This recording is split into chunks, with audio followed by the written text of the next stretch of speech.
This video demonstrates the process to select inventory items, also known as products, from a database and populate them into a view in order to facilitate an update or delete process. Because we are using an MVC approach, we will begin in the Products controller. We will add functionality to an existing control structure that will deliver the Product Management view.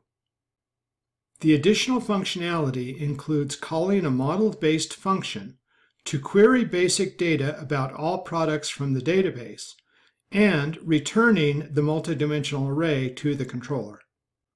Next, if the array is not empty, we will build an HTML table that displays the name of the product and a link to trigger an update and a second link to trigger a delete. If the array is empty, an error message will be set and displayed. The code for the table and the links is shown in the video.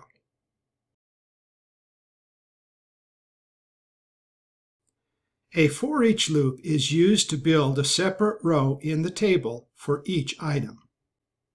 The links contain two name-value pairs. The first name-value pair is an action equals mod or action equals del trigger to indicate to the controller what type of process is being requested. The second name-value pair is the ID equals some number, where the number is the inventory ID to uniquely identify each product. This will be used to identify which product is to be modified or deleted. Next, we will build a function in the products model. The function queries the data from the database without using any parameters. We use a PDO prepared statement and the fetch all method to get all records. We are also setting a PDO fetch assoc parameter to receive the data as an associative array. Finally, the Product Management view is altered to test for the existence of a message variable, which will be used to display an error if no product data can be retrieved, or for the existence of the data to be displayed, which will be built and stored into a single variable. Whichever one is present, it will be displayed in the view. One last item.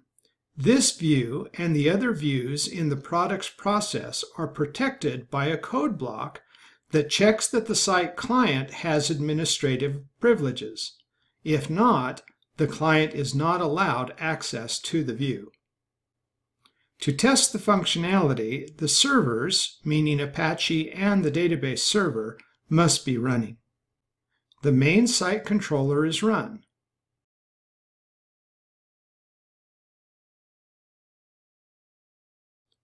We then navigate to the login view and log in as an administrator using the credentials shown.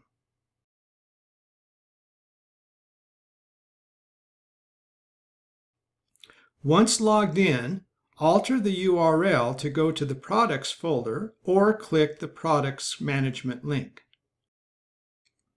If things worked as they should, a list of products should appear in the view, and to the right of each product name should be two links, modify and delete. This video ends at this point with the successful call and delivery of the products list with links to the view. The next video will begin the update process.